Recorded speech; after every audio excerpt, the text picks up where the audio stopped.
Hi there.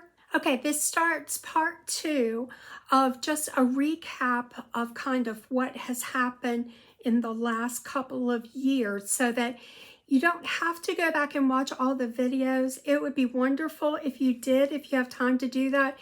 But I do realize that time is precious for all of us. So I'm going to try to catch you up to speed. So this is part two. Hopefully it'll be only 2 parts.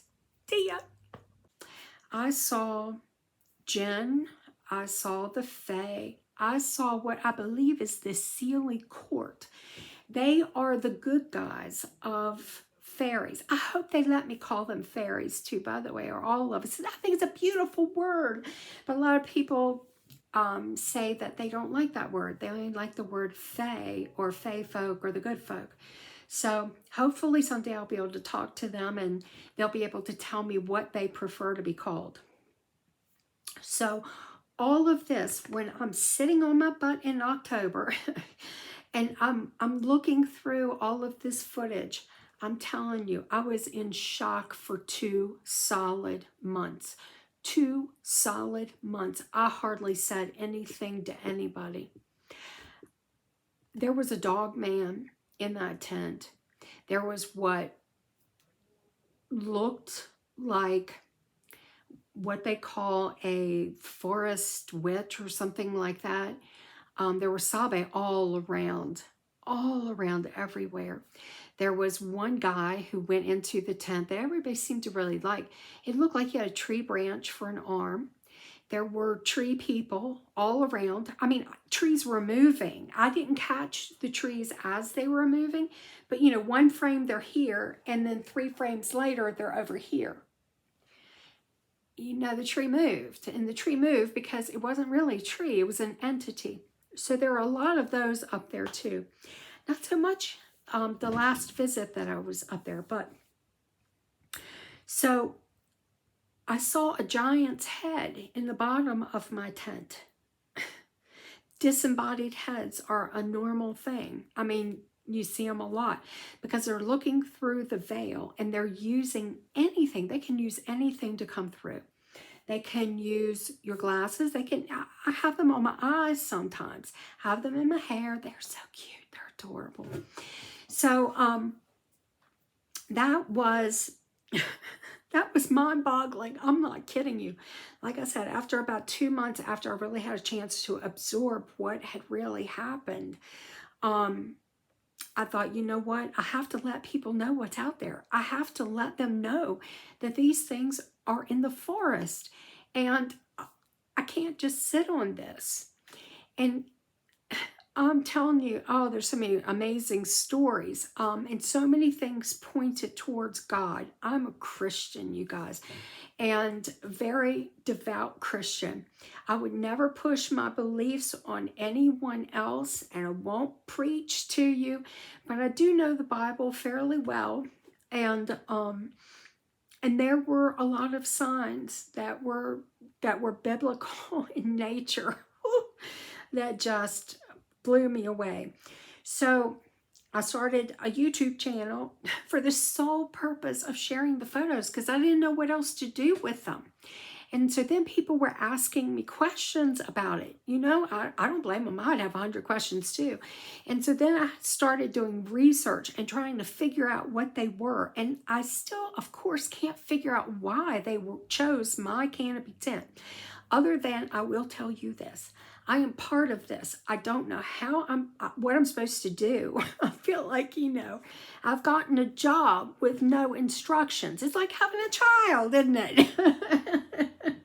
But that, and in April, Stephen Ben-Nun from Israeli News Live had reported that the government had been tracking the Sasquatch from the West Coast and the Midwest to the East. Okay, well, during that time, guess where they landed? They landed right off of the Blue Ridge Parkway, right on the valley floor, like 7 minutes from where I live.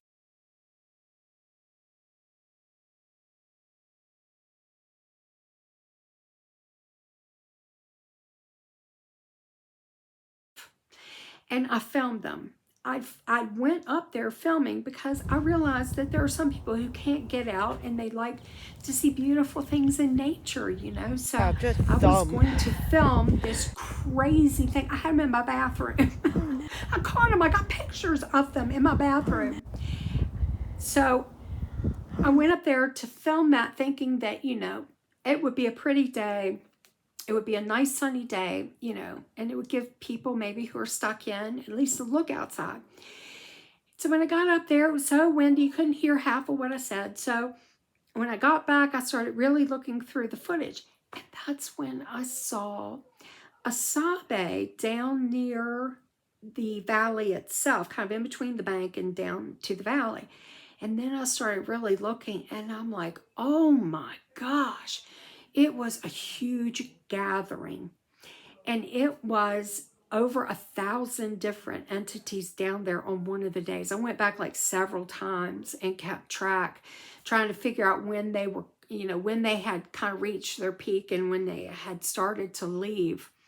So as far as I know, I'm the only one who filmed them. I'm the only one who found them. I stumbled on them. And some other times, like one time I felt like I had to get to the mountains to try to work on that canopy tent in case they wanted to use it again. Well, that time there was a gym portal, and so I was able to clarify for myself. It definitely was a gym portal. It was very active. They were all over the place. And I think I got to see the Gin Queen. Oh my goodness. And you know, I mean, I think that's who she was, just by the way that they were acting towards her. And she had this very beautiful, reserved kind of mannerism. And you rarely see females. I think I know why that is. I think they're very protective of their females, but I'm not 100% sure. But I think that's why I rarely ever see females. So it just so happened, I felt like I had to get up there that day. Boom. There, I filmed this great big gym portal. So now I know what a gym portal looks like for sure. I'd seen some little spatterings of them here and there, but wasn't 100% sure. So I'm sure now what the gym portal looks like. So that kind of gets you up to speed until around April. So now, let me say, because I have come to terms with the fact that they are around me all the time, and I enjoy them. I really adore the little fae. I mean, to me, they are just, I mean, they are so magical, and I have been drawn to them since I was a kid. I had no idea that they were around me, though. But I have a very good friend in Cambridge, Maryland. I lived there for 10 years. Gayla and Robin. Gayla is, oh, she's so dear to me. And Robin is too. They're like my sisters. And I had told Gayla about what I had filmed. And Gayla seemed kind of not amused. You know what I'm saying? Like not like, oh my gosh, you found the fae. You know, nothing like that. She was like, oh, okay.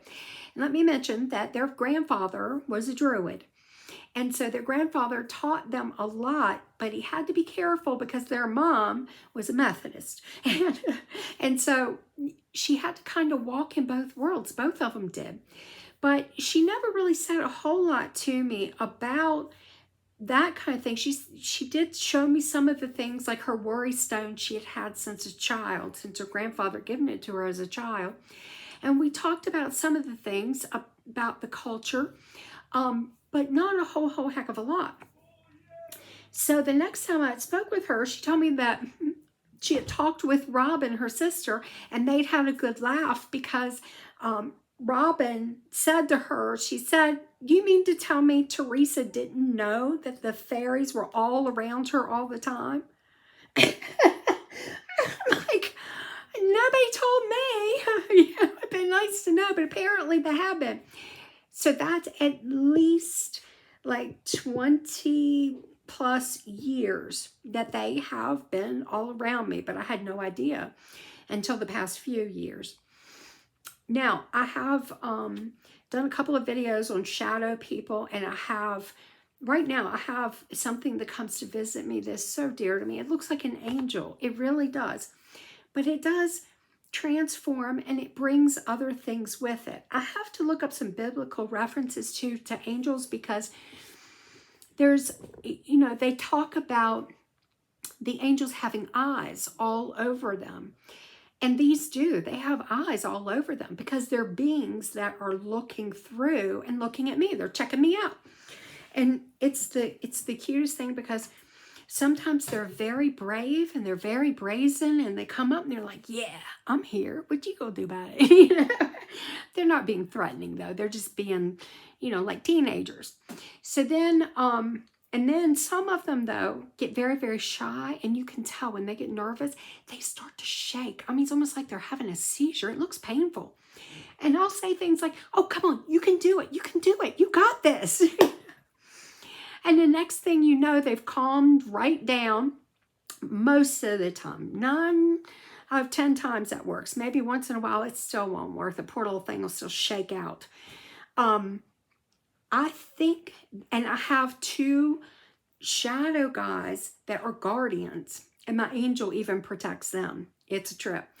They are, and one of them is just, has somebody who comes through that I think understands me, but I've only seen him like 3 times. The last time I saw him, I said that I'd watched a documentary that talked about God's plan for all of us was for us to be his family, to live in the Garden of Eden with him. And that's still his plan, is for us to all be a family. And I looked at him and I said, wouldn't that be amazing? And he shook his head and smiled. I thought, oh, okay, all right, you understand. That's wonderful. But I think that my dark shadow guys are like vessels. They have a human form, but they have this free-flowing black stuff on them. The angel transforms. He starts out looking almost like a beautiful cartoon dog. He's white. He's got big blue eyes. He's beautiful. And then he transforms into this angel and like knocks everybody back, knocks everybody away, keeps everybody away from me and my guardians that are behind me. There's few on the window, and I guess they do okay on their own, because he doesn't seem to protect them. Then he transforms from that into this cloud. Oh my gosh. And the air around him smells very fresh, like right after a rainstorm. And you can still see his eyes, and you start seeing a couple coming through. And then he ends up, like the other 2 black ones, into this large, like, I don't want to say blob, but that's kind of a large cloud maybe.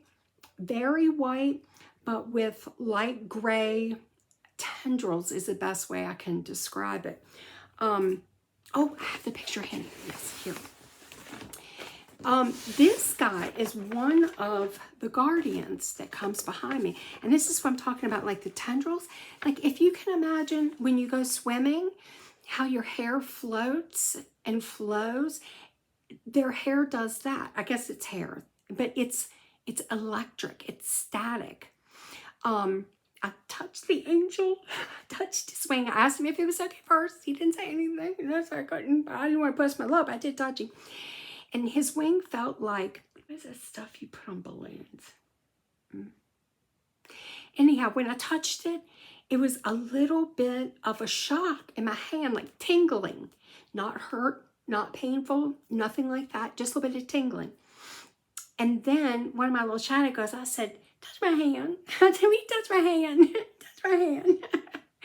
And he touched my ring finger, and I could feel the tingle where he touched my ring finger. And Dr. Simeon Hine, who's also here on YouTube, has been doing remote viewing forever. Very interesting human, really interesting guy. But he has written a book called Dark Matter Monsters. I think that what's going on with these, what I call vessels, is I think they may be neutrinos or something like that, and they're opening the doorway, or they are being a doorway so that these others can see us. I did a lot of research on the jinn, and I kind of have to agree with one of the researchers that I encountered. She thinks that the jinn and the fae are all the same, that they've just been called different things from different areas. So if you want to look at those, I did a lot of research, and it's very thorough. I've not found anything on the internet that is anywhere close as thorough as this is. You will get everything you've ever wanted to know about jinn and stuff you didn't want to know about jinn, because they were just so important to me, because there were a couple of beings that that came into my room, into my existence, that I really wanted to try to figure out what they were. So like the shadow people, I have not shown them fear. I will not show them fear. I have to think that some of the earlier stuff was probably a test. And then now this later stuff, you know, I've passed the test. So they know that they can trust me, and I'm not going to be some Looney Tune that's going to freak out when they come through. Because like I said, when they get nervous, they shake out. It's like a seizure, shaking out.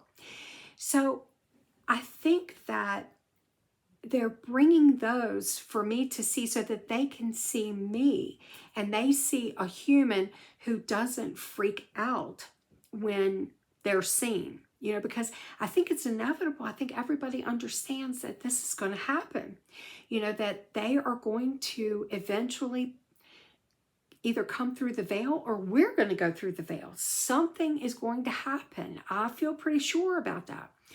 And so because these barriers are breaking down, and so I think that they need to prepare their people as well for us. And we really need to prepare people that these are real. Like I said, I was in shock for 2 months. And that's coming from somebody who kind of still believed in the fae, who still looked for them anyhow. Maybe couldn't find them and wasn't really sure, but I mean, that's open-minded human. Somebody who was open-minded was in shock for 2 months. So you can imagine what this is going to do to the world. And the thing is that our powers that be are trying, you know, they've been trying to keep the secret. They have been keeping the secret, unfortunately, because it has caused some really bad encounters. And it's very sad that it's come to that, because it didn't have to. So they don't want us to know. And I'm going to tell you right now, it seems that my channel is shadow banned. I've had a lot of my followers say that they've searched my channel by name and they can't even find it.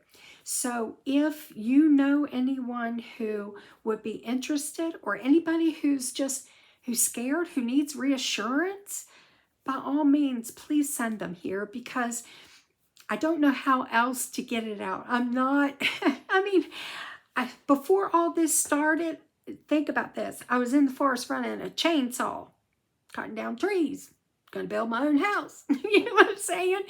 I'm not technologically savvy at all. So I don't know any other way of getting this information out if they're not going to show it. And I do realize that it's hard for people a lot of times to pick these out, especially if you don't have a good resolution on your device. It's very hard to see them. But once you your brain clicks in, it's going to be so much easier. Then you're going to see them left and right. I was just on the mountain on Monday, measuring off my property lines and stuff. And I had taken 3 pictures of this one tree, because I was trying to take a picture of my brother's friend's hunting stand, because my property, unfortunately, is going to go right into the meadow where they kind of hunt sometimes. So I was trying to get a picture of that. And I kid you, I kept looking. I'm like, I don't see it in the picture. I could not. I'm looking right at it, okay? I'm standing right here. There's the big tree right here on my right. I'm looking right at it. I took like 4 pictures of that where I'm looking at, and you can't see the tree stand. It was so close to me. It's a double cedar. But there were so many entities up there that you couldn't see the tree stand for all of the beings, the tree beings and all the others. So then I started looking at it. There was a cloaked Sabe right beside the tree. They had walked, I guess, with me right through the briar patch. I never even knew it. And this was one time I did not even sense them being around, which is weird because normally I do. I get like a feeling that they're there and I'm like, oh, you know, they're good. But I did know that they were there. The forest was just beautiful on Monday. Not appearance-wise, but like inside-wise. I get like feelings from stuff. Like if somebody's angry, I can feel it usually before I even talk to them. Or if somebody's happy, I can feel it before I even talk to them. And I get a feeling of the forest. Like sometimes when I've been up there, it's been like, oh, grief. Like a horrible grieving feeling up there. And I mean, and then sometimes it's been like this playful, light feeling. And oh, Monday, it was just this beautiful, peaceful, la, la, la kind of feeling, you know? And so I talked to them a little bit. I don't know how much they understand. I can't do the mind speak thing. I told you I was just running the chainsaw before all of this. So I've had a lot of catching up to do, trust me. So it was a different feeling, and they were, like I said, they were right there, and I did not feel them at all. As a matter of fact, I think it was a mother and a child. I'm going to put that up so that you guys can see it, because you can only see it with the difference. But it's a great example of their cloaking. They cloak and they camouflage, and their camouflage is beautiful because they have some clear hairs. Whatever they stand against, it looks like that. And I've got enough information now when I watch them. I can see that they move when the wind blows. They stay in the dark areas. And when they're coming through, when you see them disappear, it is probably the weirdest thing you will ever see in your entire life, because it's hard to explain. It's not fast, it's not slow, but you're looking at them, and then there's leaves. So I think what it is as they're coming through into our world, the leaves are just gradually kind of blending with them. And then as they are backing away, again, the leaves they're coming back out to the forefront. Whereas they were kind of, you know, blended with the leaves. It's hard to explain. But I saw one time when I was up there, cloaked via my camera. I saw him cloaked, and I walked right over to him. That's something too. I really don't, I don't play into fear. Fear sucks. And you don't have to be afraid. You know, you can actually have a great life not being afraid all the time. My nickname for my own mother is Chicken Little. So, very different. I was probably adopted. So anyhow, I saw him, right? And I was going to walk over to him and say hi, introduce myself. So I'm walking over and I'm looking at him, because when the camera, for whatever reason, will slow it down enough so that I can kind of make out where they are, my brain will respond, and then, okay, I've honed in on you. So I'm walking over there, and I got to witness firsthand that disappearing act that they do. And it is unnerving, because you can't describe it unless you've seen it. That's the best way I can describe it to you, is that they come through with the leaves, and then when they're gone, I mean, you don't even see them like disappearing. It's like the leaves are there. Then it's like, it messes with your brain. It's kind of trippy. I mean, it really is. So I am so glad that you're here. Oh, I am so glad. It's wonderful. I'm so grateful that there are more people, because I will try to help you any way that I can if you cannot see the images, because some of them are a challenge. You know, there are people on this channel who are seers, and they are amazing seers. I am too, but I'm not as good as some of them. And I have my third eye open, which has been a great benefit because I can close it down too. So now when I go to sleep at night, I just shut it down. I don't see them anymore. I go to sleep. So there are some people who, you know, if you're brand new and you're just trying to find these and you're just trying to piece together the images, it's very hard. When I was watching them with Scott Carpenter's channel, I'm like, I don't see a thing. I see a blob, you know, and I believe this man. He's honest. He seems to me to be very honest. So I just figured it was some kind of a resolution issue between my device and what he was recording with. He had fancy equipment, so I figured maybe it was just because I was looking at it through my old iPhone. But it's something that your brain has to kind of get trained to. And I am glad to send you photographs. All you have to do is send an email to IamTeresa@gmail.com. And in the subject line, just put something like photo request, and I will send you some raw photos and some edited photos so that it'll help you to kind of zoom in. I think when you can do it yourself, you can just do a better job. It really helps you when you can kind of look at it yourself. But just in the comments somewhere, let me know ahead of time that you're going to send me an email, because I'm terrible about checking them.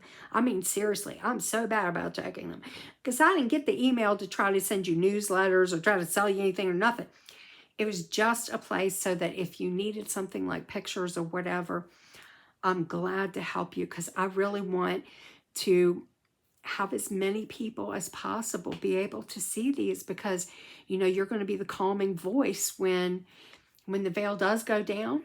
I have an inclination that it might be about a year or so, because I'm seeing all kinds of stuff now very clearly, and even in my photos are much more clear than they were, you know, a year and a half, 2 years ago. So I don't think it's going to be a super long time before they're going to be in our reality. And I don't know what that's going to entail from a Christian perspective. All I know is that for me, I trust God, and I trust that his plan is going to come to fruition in his time, because that's what he says, in his time. So again, I'm glad you're here. I'm so glad you found this. We'll give you a great big hug. Not too close up. You know, 6 feet go. No, I'm just kidding. I love you guys. I'll see you soon. Bye.